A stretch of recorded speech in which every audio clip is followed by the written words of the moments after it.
Quería solamente mencionar algunas consideraciones generales para más o menos ponernos todos en una línea de lo que es este asunto, cómo así lo que llamamos, ¿no es cierto?, la economía familiar se ha convertido en una de las, quizá, de los temas más álgidos cuando hablamos justamente de situaciones que traen estrés y traen dificultades, no solo en pareja, sino a la pareja, sino a toda la familia. Según el Foro Económico Mundial, la economía global, ya no de algunos países, sino en general, ¿verdad? Está bajo presión de crisis muy complejas, interconectadas unas con otras, que no solamente afectan obviamente a las naciones, sino también a nosotros, los ciudadanos de pie.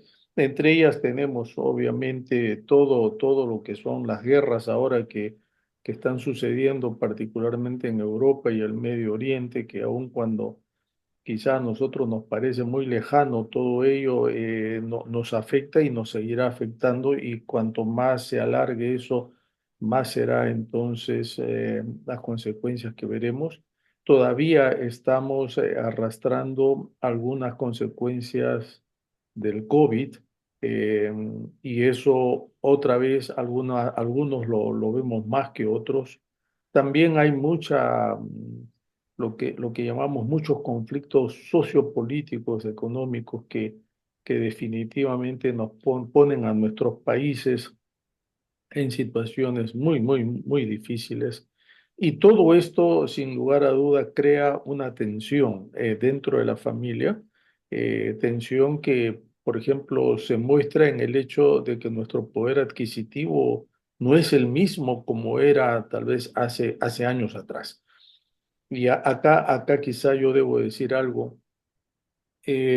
Cuando mi esposa y yo vinimos a este país ya hace más de 30 años atrás, eh, en verdad se podía hablar de un país donde el trabajo producía y uno veía los resultados de su trabajo. El poder adquisitivo era sumamente grande. Estamos hablando de 35 años atrás. Después de vivir en este país todo este tiempo, no voy a decir que la cosa es terrible, pero ese mismo poder adquisitivo ya no lo tenemos. Entonces, cuando vienen inmigrantes, por ejemplo, a Estados Unidos, entonces para ellos la situación se torna muy difícil, porque ya no es el sueño americano que se acostumbraba a hablar años atrás, ahora ha cambiado mucho. Ahora, todo esto entonces hace que los problemas financieros contribuyan, dicen los estudiosos, los expertos, a que entre un 20 y 40% de las familias o de las parejas terminen en divorcio. Eso es alto. Miren ustedes que los problemas financieros es la segunda causa de divorcio, por lo menos en este país, y yo me imagino que en algunos de nuestros países también. Esto significa que por cada 10 matrimonios que terminan en divorcio, 4 de ellos son por asuntos de dinero. El 41% de divorcios de la generación X, o sea, de los chicos jóvenes, estamos hablando de 35 años para abajo, ¿verdad?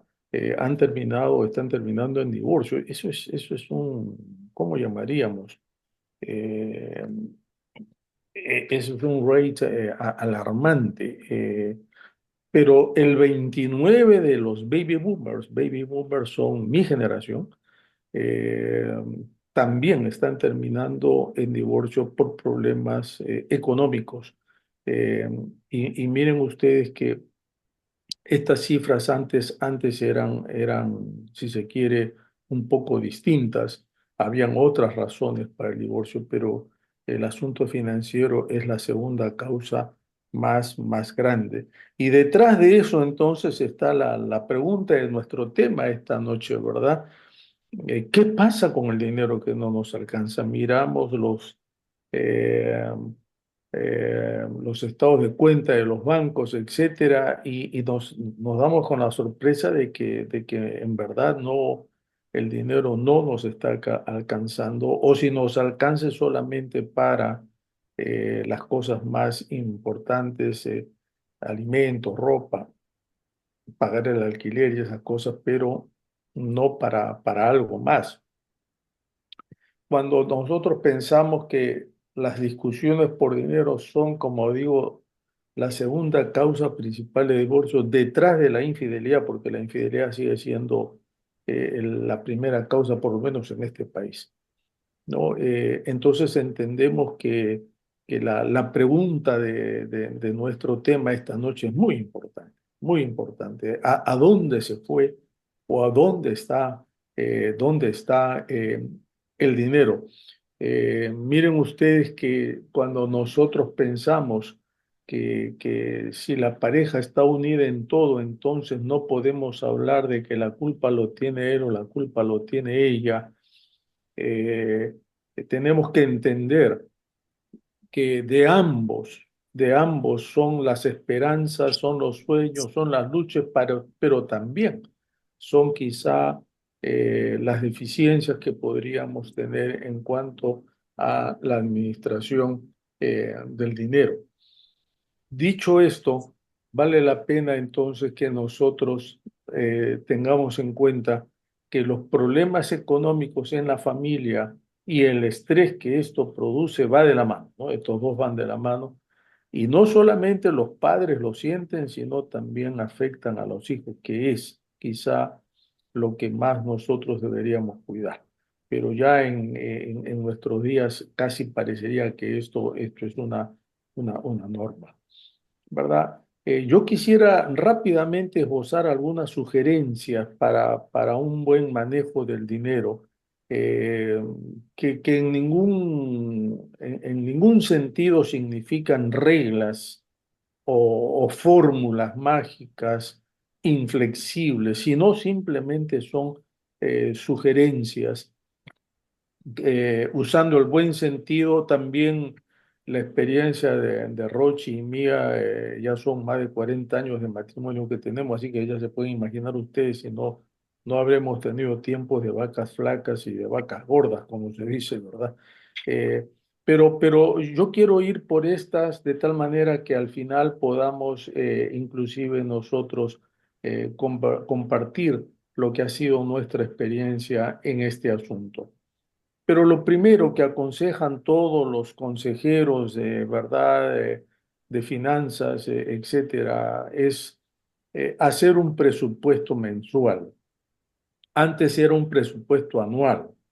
Eh, Ahora ya no se puede hablar de anual porque otra vez el dinero no alcanza, así que por lo menos tenemos que hacer un presupuesto mensual, lo que significa registrar ingresos, anotar, ¿verdad? Todo lo que son sueldos o ingresos extras, etcétera, etcétera, pero también incluir los gastos para tener por lo menos una idea de lo que estamos recibiendo y de lo que estamos gastando. Yo sé que a veces esto de acá puede convertirse en una carga medio pesada. Pero en el día de hoy, miren ustedes que hay cantidad de aplicaciones que nos ayudan para esto. Y desde el teléfono se puede hacer. Eh, en mi casa particularmente, Rochi es muy buena con esto y yo siempre a ella la veo ahí con sus aplicaciones en el teléfono, mirando todo lo que es, ¿no es cierto?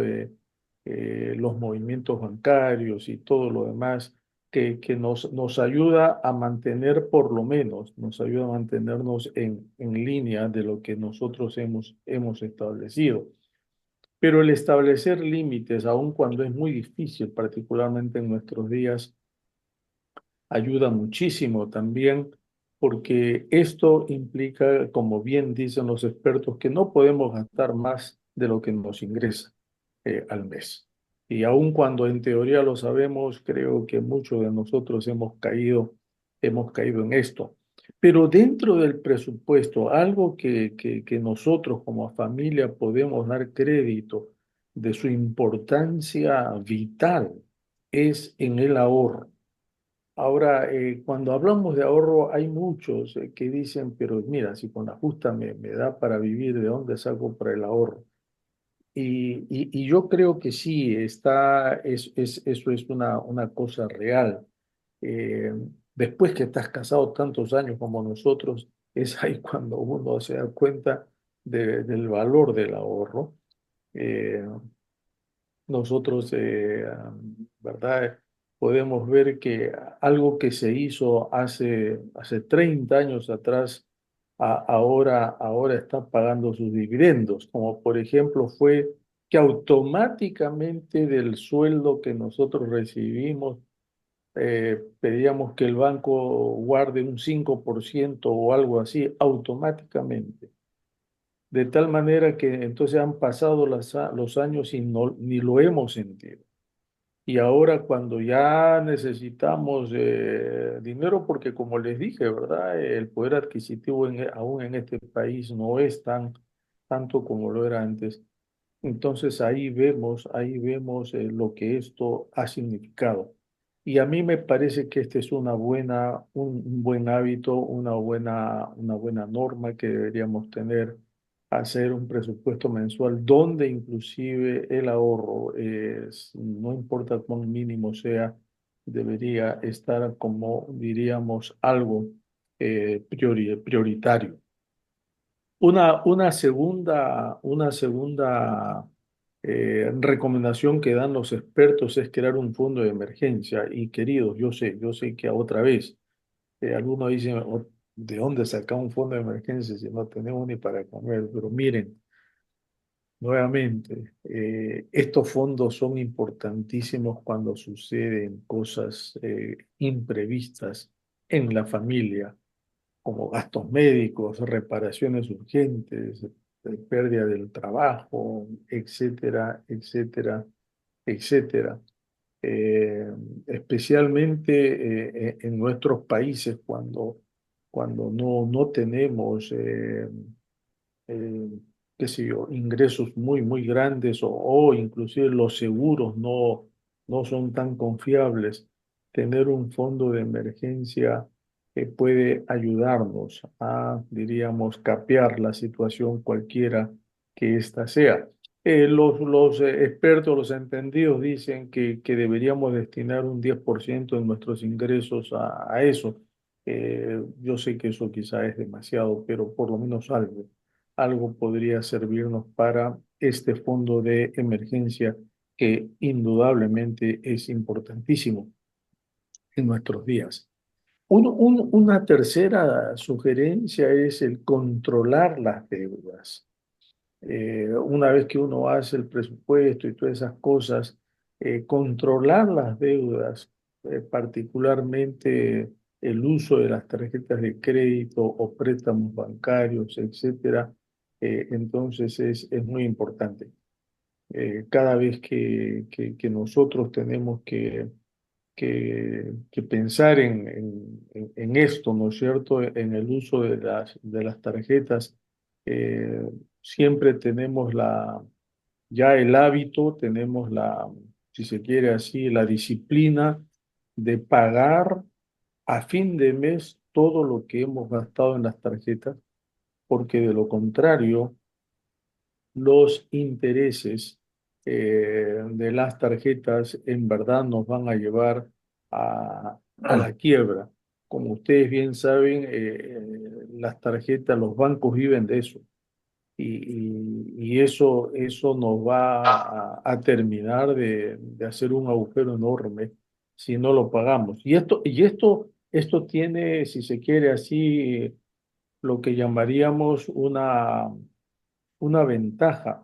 Si yo no puedo pagar a fin de mes lo que me presto en la tarjeta, entonces mejor no prestarme esa cantidad o prestarme muy poco o lo que yo pudiera pagar. Y esto sin lugar a dudas va a ayudar mucho a que nosotros podamos también mantener nuestro presupuesto, ¿verdad? Y lo mismo sucede, miren, si están en hipotecas de casa. eh, pagar más de lo que es la hipoteca. Si ustedes sacaron un préstamo a 20 años, 15 años, lo que sea, paguen más allá que eso va al fondo principal y no a los intereses. y de esta manera van a estar ahorrando muchísimo dinero. Y mi esposo y yo se los decimos por experiencia, porque nosotros hemos hecho eso y hemos visto los miles de dólares que ahorramos, ¿verdad? Mensualmente al hacer algo así, controlar entonces las deudas. Una quinta sugerencia es planificar las compras. Eso era a raíz de la pregunta que estaba en el chat, ¿verdad? Si compramos impulsivamente, etcétera. Pero antes de hacer compras importantes como, por ejemplo, electrodomésticos o computador o muebles o lo que sea, hay que mirar si hay promociones, descuentos y todo eso a fin de aprovechar al máximo lo que se pudiera hacer. Una de las cosas que nosotros tratamos de hacer es preguntarnos si en verdad necesitamos lo que vamos a comprar. Yo sé que a veces eso más es teoría que en la práctica, pero ayuda. Por lo menos yo tengo eh, sí, es no sé, es una costumbre, un hábito, como quiera que lo llamen, pero si voy a comprar ropa, una camisa, un pantalón, yo me pregunto, ¿en verdad necesito esto? ¿En verdad lo necesito? Y claro, cuando miro mi ropero y veo que tengo 10 camisas, digo, caramba, ¿para qué me voy a comprar? Pues, eh, tengo 10 tenis, pares de tenis, ¿para qué voy a comprarme otro? Eh, y eso, sin lugar a duda, ayuda también entonces a ahorrar y sobre todo a manejar mejor nuestro presupuesto. Eh, También eso va diríamos, salidas a comer a la calle. En todas partes cuesta mucho. Eh, Aquí en los Estados Unidos, salir como familia a la calle puede costar unos 200, $300. Eh, entonces, claro, uno no puede salir todos los fines de semana.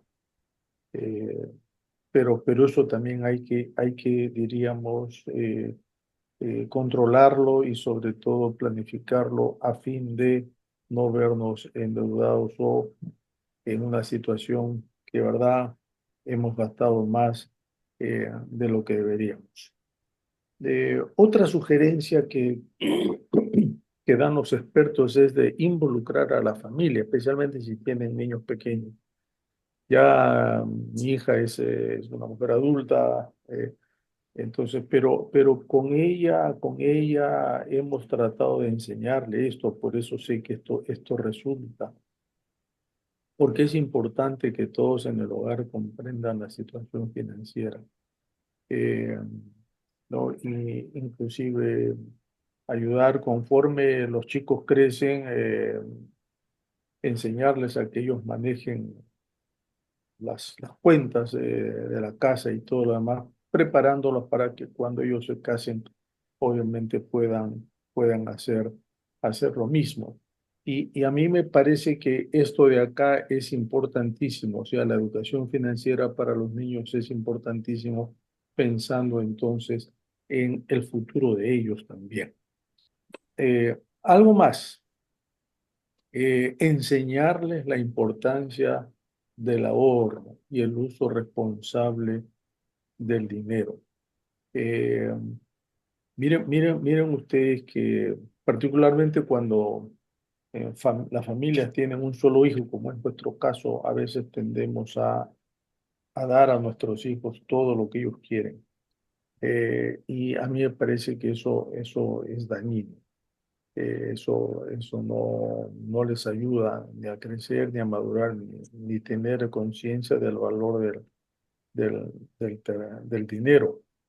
Eh, me acuerdo mucho una vuelta cuando Ana Claudia era pequeñita y estábamos recién llegados en otro país, que estábamos hablando de que necesitamos dinero para hacer las compras en el mercado y ella que estaba atrás en el auto dice, pero papi, ¿cuál es el problema? Para ahí en esa máquina, es el cajero automático, ¿no?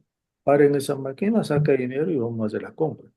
Eh, y eso es algo que a mí me hizo ver que Ana Claudia, obviamente, claro, ella tendría 5 añitos o algo así, ¿verdad? Tenía que aprender mucho que los cajeros automáticos no te dan dinero porque esa es su función, sino porque tú has metido mucho dinero ahí para que luego puedas sacarlo. Pero enseñar a los chicos la importancia del dinero, del ahorro, del uso responsable de todo esto es sin lugar a dudas muy, muy importante. Otro principio, otro hábito, si me permiten la expresión, cuando hablamos de la economía familiar, es el ser generoso. Ser generoso. Eh, nosotros, digo nosotros, en América Latina no tenemos una cultura filantrópica. No, por lo mismo que en nuestros países siempre se han debatido entre la pobreza y todo lo demás, dar a otros era muy, muy difícil, ¿verdad? Pero apoyar causas justas no solo ayuda a los demás, sino también trae bendiciones y abundancia a quien lo da. Eh, siempre pienso en que así como, ¿verdad?, de donar sangre hace que nuestra sangre se renueve y que de alguna manera nosotros podamos mantenernos saludablemente bien. Así la generosidad también hace entonces que tengamos un sentido de satisfacción y bienestar emocional cuando damos a otros. Y ahora hay muchas maneras de ser generoso, no solamente dando limosna al que está en la esquina pidiendo dinero, sino hay agencias que recolectan dinero para él. Es impresionante ver aquí ahora con el huracán que pasó anoche la cantidad de gente que lleva cosas a estos centros de acopio para llevar a los necesitados. Y estamos hablando de este país que es un país súper rico, ¿verdad? Pero la gente da. Y eso es lo que tenemos que nosotros también aprender si no lo tenemos como parte de nuestra cultura. Pero dar a agencias, dar a hospitales, dar a la iglesia, ¿verdad? Que es parte indudablemente de nuestra familia espiritual, que todo eso sirve para mantener en nosotros un corazón entonces generoso. Dice el Señor Jesús en el Evangelio de Lucas, dad y se os dará, medida buena, apretada, remecida y rebosando darán en vuestro regazo, porque con la misma medida con que medís os volverán a medir. Y este es un principio obviamente que aparece en toda la palabra de Dios. Pero también el último tip que me gustaría compartir es evitar compararnos con otros. Nosotros somos únicos, no tenemos que compararnos. La semana pasada veíamos el daño de compararnos, ¿verdad?, en las redes sociales, etcétera, etcétera. Pero algunos caen en graves dificultades financieras en un vano intento de estar a la altura de los demás, particularmente sus amigos que están exhibiéndose en las redes sociales. Yo creo que tener contentamiento con lo que tenemos evita la codicia, la avaricia y en verdad promueve una vida de gratitud y paz. El apóstol San Pablo dice algo tremendo, porque nada trajimos a este mundo y sin duda nada podremos sacar. Así que teniendo sustento y abrigo, estemos contentos con esto. Es decir, saber que Dios te ha dado la vida, la salud, que tienes un techo, que tienes un trabajo, que tienes una familia, que tienes tal vez algunos privilegios que otros no tienen. Eso debería ser una buena señal, o por lo menos, ¿no es cierto?, una buena base para vivir una vida de contentamiento, evitando compararnos con los demás. Porque de lo contrario, el compararnos con otros va, sin lugar a dudas, a motivar la codicia, la avaricia, algo que no queremos, naturalmente, que invada nuestro corazón. Por último, creo que todo esto se entiende mejor si viviéramos con una perspectiva de eternidad. Y voy a explicarlo rápidamente porque es importante este punto. El Señor Jesús en Marcos 8:36, hablando de un hombre avaro, un hombre que lo único que le importaba era almacenar y almacenar y almacenar bienes, le dice: ¿de qué le aprovechará al hombre ganar el mundo entero y pierde su alma? Esta es una pregunta que yo creo muchos en algún momento nos lo hemos hecho. El apóstol San Pablo, hablando a los corintios en el primer siglo, les mencionaba la filosofía de estos epicúreos, o sea, este grupo de gente que una filosofía muy, muy pragmática que se parece casi a la filosofía en nuestra sociedad, en nuestros días. Los epicúreos decían: comamos y bebamos que mañana moriremos. O sea que, ¿para qué nos vamos a preocupar del mañana, verdad? Si igual vamos a estar muertos. Así que hoy es el día en que debemos disfrutar todo y debemos entonces hacer todo lo que querramos. La perspectiva con la que vemos nuestro dinero y nuestras posesiones en esta corta vida terrenal se amplía, se amplía y se mejora mucho, mucho cuando consideramos seriamente la eternidad. En otras palabras, cuando tú y yo nos damos cuenta de que todo lo que tenemos acá no nos vamos a llevar a la eternidad, lo vamos a dejar. Entonces, ahí es cuando nosotros empezamos a mirar con una mejor perspectiva lo que hemos hecho en la vida. Yo llevo ya de pastor más de 40 años. Mi esposa y yo empezamos muy jóvenes el pastorado y hemos vivido en 5 países, no, 6 países, en verdad, ministrando en diferentes culturas. Y son muchas las veces que yo he escuchado conversando con hombres y mujeres ya mayores, grandes, ¿verdad?